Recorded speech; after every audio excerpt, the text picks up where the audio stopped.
Welcome, everyone, and thank you for joining us in celebrating arts and culture in Grand Forks. The arts are critical to the community, and we've been involved in this process all year. As we look throughout the history and all the great civilizations, art makes such a difference to everyone and in every community. And if you think of all the places that you've traveled, what have you enjoyed and what have you remembered? And that's what we're trying to do here in Grand Forks. Tonight we celebrate the release of the Arts and Culture Master Plan and continue our efforts to foster an even more vibrant Grand Forks. We've been working on this for a year, actually with Jack Becker, who you're going to meet in a few minutes, and with the city of Grand Forks, which has been so supportive. And we had a little bit of a rollout today with the Vibrancy groups, and Jack is going to give an overview of what the city can expect to do. Before we get started, I want to thank all those who have put in their time, energy, and enthusiasm in this planning process. And thanks to the Public Arts Commission, the ambitions of its members served as a catalyst for much of the work that has been accomplished over the past year. So all the community members, all the hours in the evening, advisory task force, steering committees. It's a lot of behind the scenes and a lot of time given by so many people. Can't thank you enough. And also the community members and UND downtown, everyone's involved.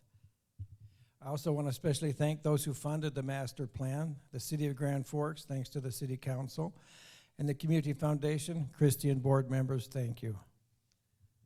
So Jack Becker will present the Arts and Culture Master Plan this evening, and it's our vision of Grand Forks for tomorrow. It won't happen overnight, but it's a roadmap of how to proceed and how to go forward. We built on the solid foundation that so many of you have worked on for years, if not decades. Let me take a moment to thank all of you who are here today who have been supporters of the arts, supporters of the artists, and who are artists and who have been breathing wondrous life into our community. It's on your shoulders that we stand and whose investment we are banking on in our future. I want to say thank you. The Grand Forks of tomorrow is even stronger and more unified community that comes together to create a welcoming and vibrant community. So tonight we'll be given the tools to strengthen the creative sector and grow cultural tourism. And it will connect all the resources in the community, the needs, build civic pride, and foster leadership. So today we're going to learn how to use all the tools and the plan will be presented here tonight, the overview, and how we're going to pursue this and how we're going to move forward. As the plan says, we're at a point of convergence.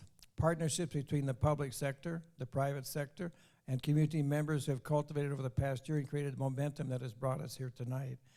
We've initiated vibrancy efforts focusing on downtown, arts and events, and creating a great college town.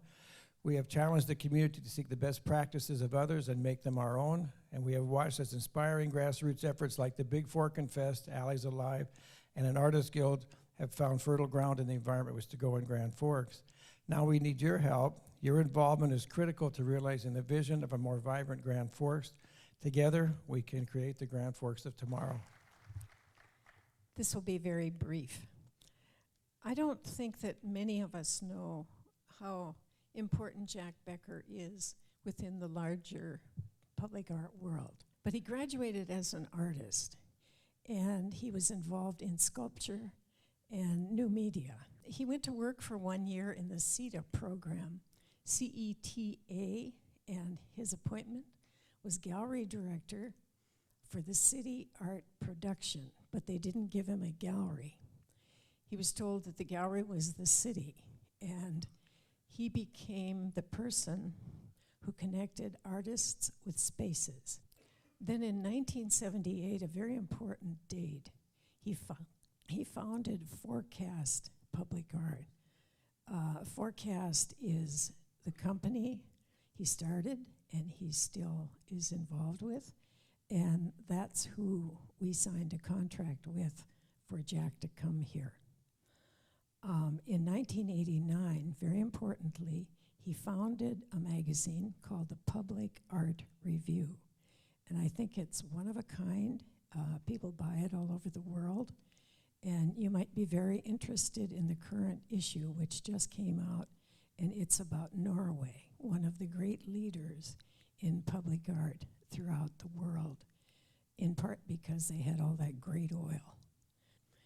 Now, he's here, he's not a consultant, he's a community service pro. Not sure what the last word is, but that will do. It's a pleasure to welcome him. And remember, what he gives us is what we have to do next. What happens to this, it's up to us as a community to make it happen. The only criticism I've heard is, well, he didn't tell us exactly what to do. And that's because we have to decide what we want to do and take what he gives it and tailor it to our own place and our own people. Jack? And because it'll feel much more like we've got a community meeting here if we're all together. That'd be great.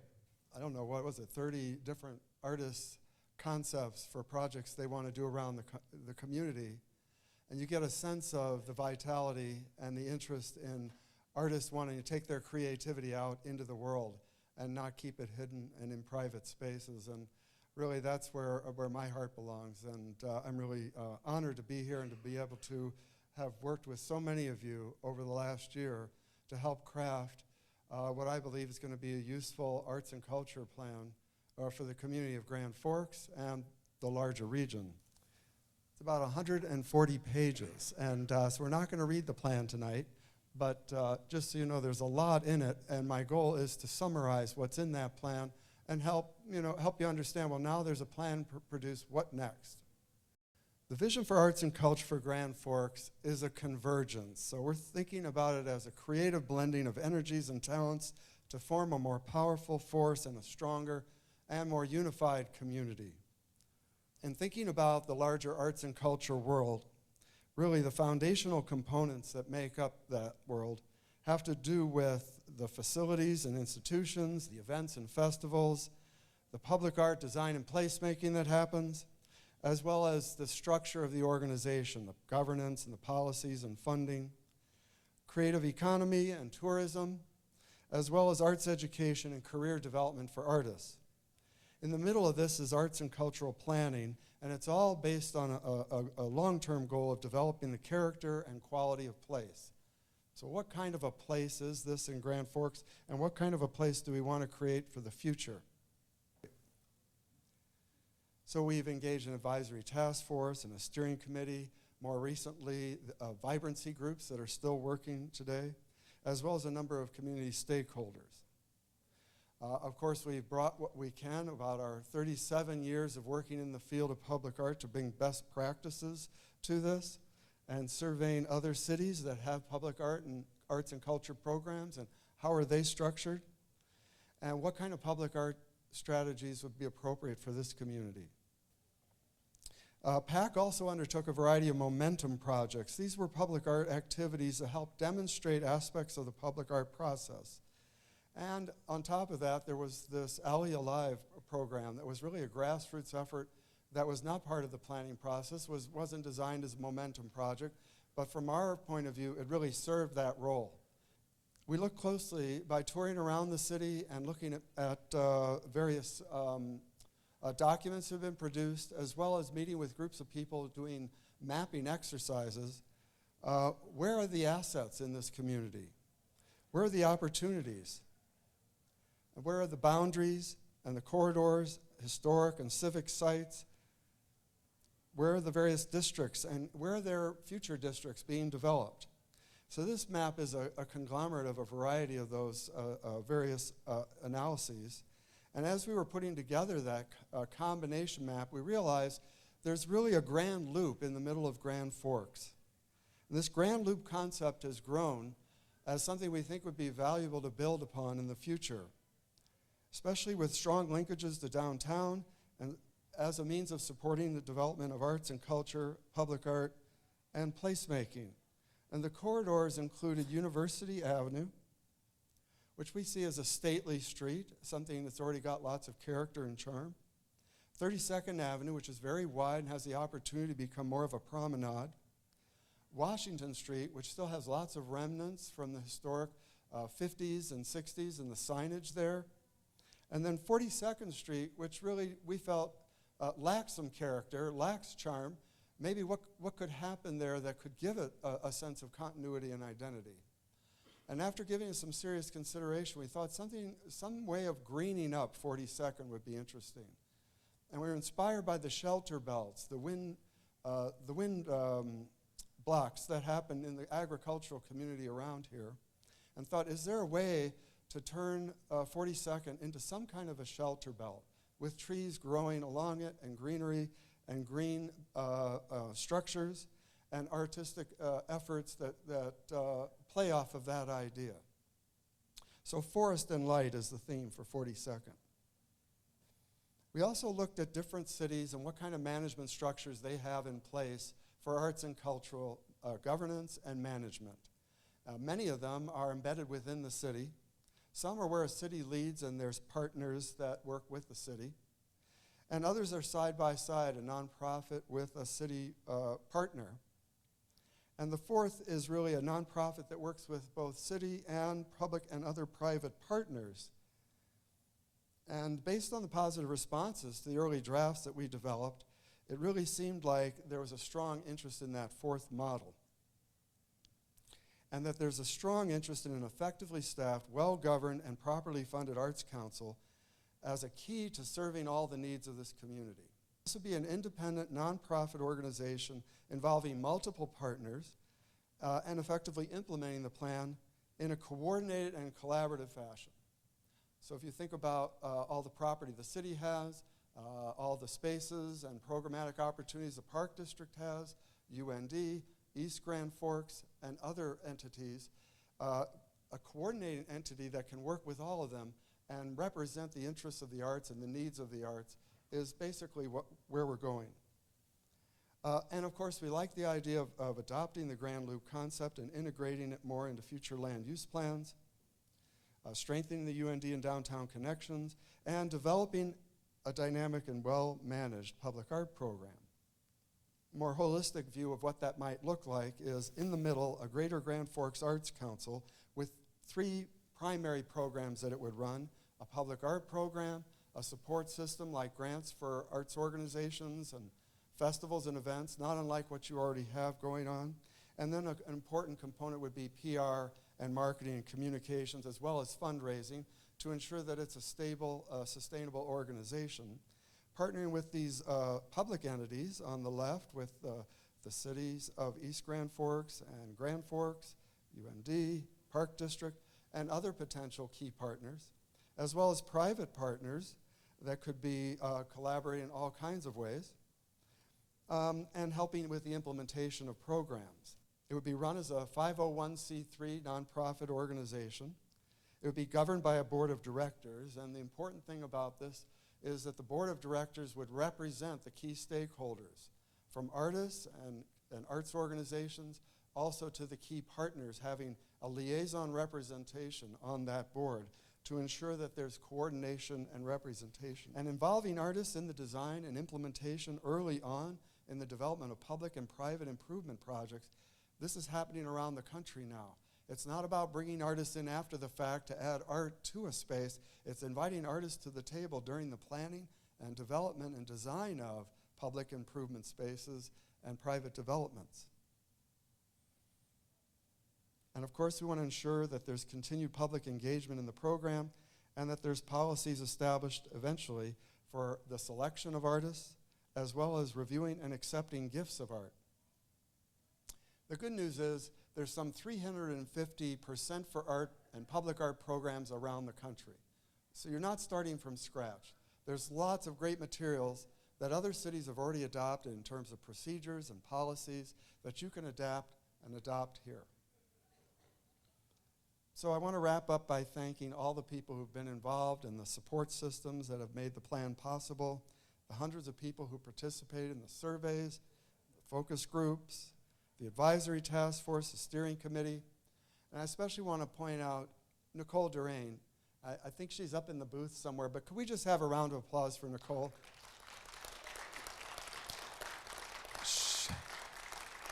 Nicole was our on-the-ground coordinator for all of the planning. For every trip we made here, she gave us a full itinerary and schedule. We were busy every moment of every day and every hour that we were here.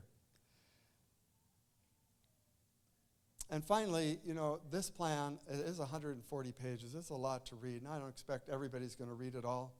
But I welcome you, I invite you all to go to the site that's been set up where you can look at this plan page by page, study it much closer level, and know that there are people who are going to be following up this process that want to hear your thoughts.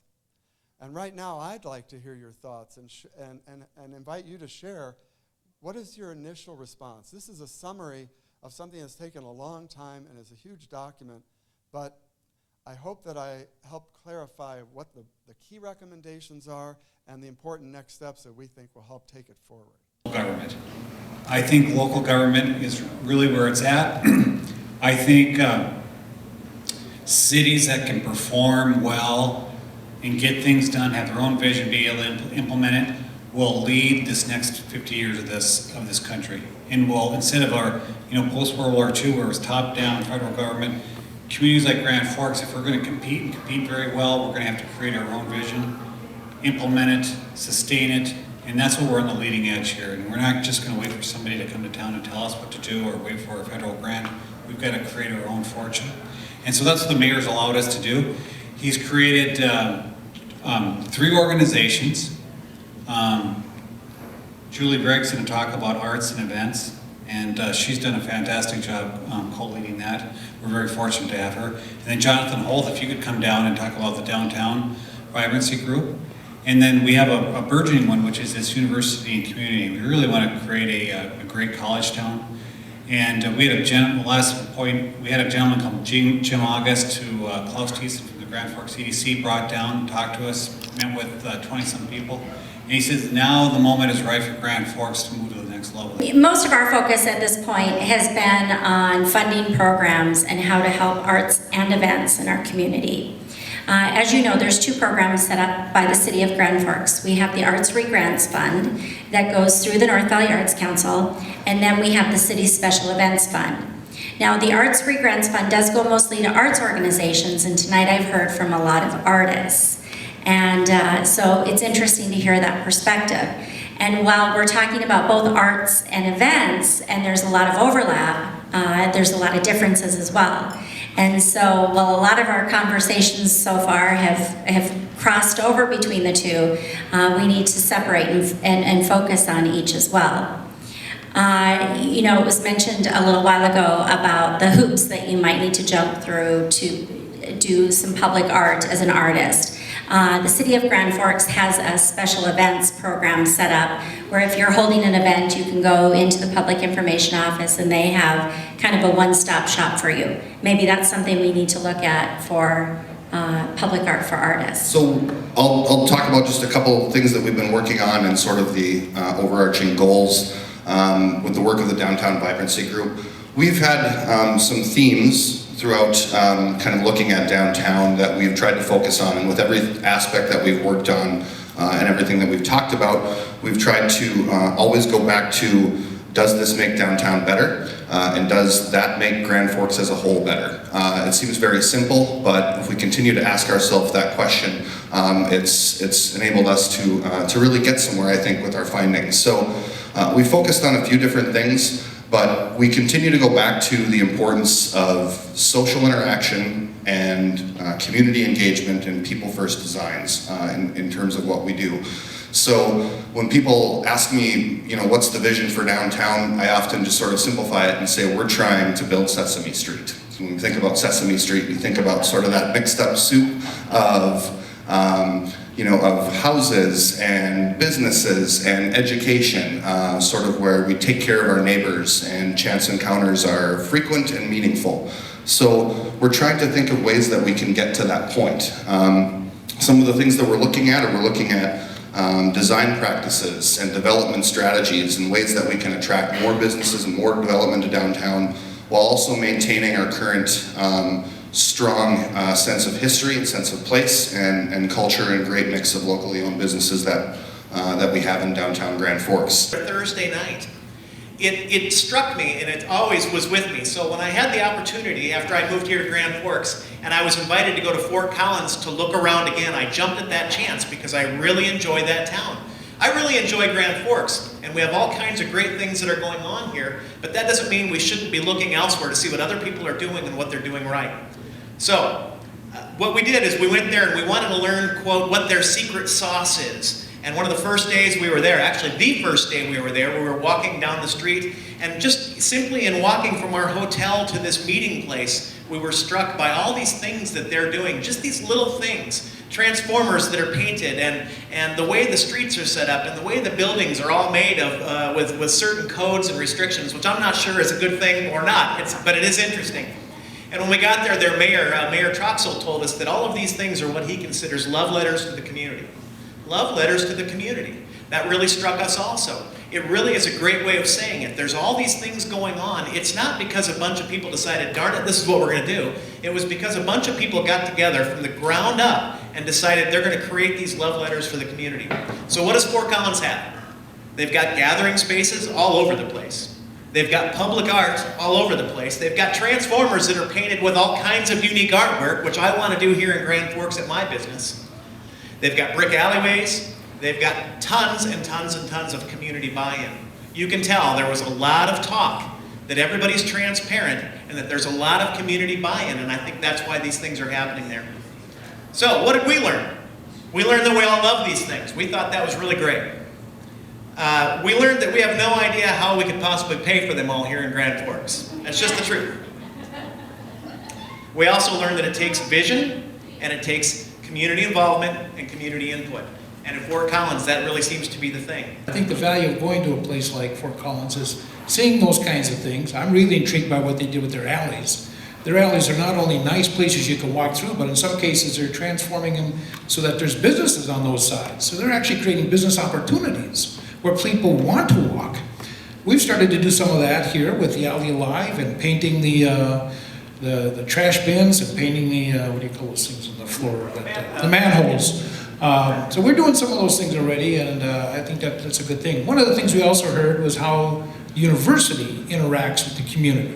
And there's some lessons there that we can take away. We're talking about how can we do a better job. I think there's lots of ways that we interact as a university. When UND was established, it literally was 2 miles away from Grand Forks. Over the decades, the city has engulfed the university, and so I think we are a university town. The Guild UND at 311 Demers is an artist-led resource center for the arts, as well as an affordable event space which caters to art exhibits, events, fundraisers, legal and financial guidance, meetings, opportunities, public and private panels, and workshops.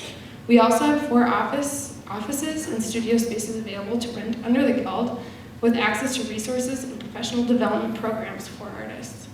A few examples are grant writing assistance and searches, aiding professional documents curation, event planning and marketing, as well as on-call professional to meet any other needs that you are seeking. The Guild will also function as a portfolio archive for patrons and businesses to find artists to hire. We also cater to help educate Grand Forks and surrounding communities, raise the standards and value of the artists. Hi there.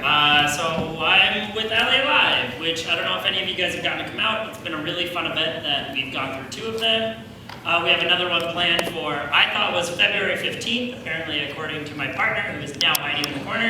It is February 13th, which is going to be our first winter Alley Live. We're basically trying something new. We're kind of connecting with the YPs again and doing part of the Frosty Bobber. So we want everybody to come outside when it's freezing cold and have a lot of fun. And we're going to have some paint guns so everybody can paint in the snow. We're going to have some ice sculptures, some ice huts, so everybody can come outside and have a lot of fun. We're going to try to pair some businesses with different artists, so that way you can run around downtown.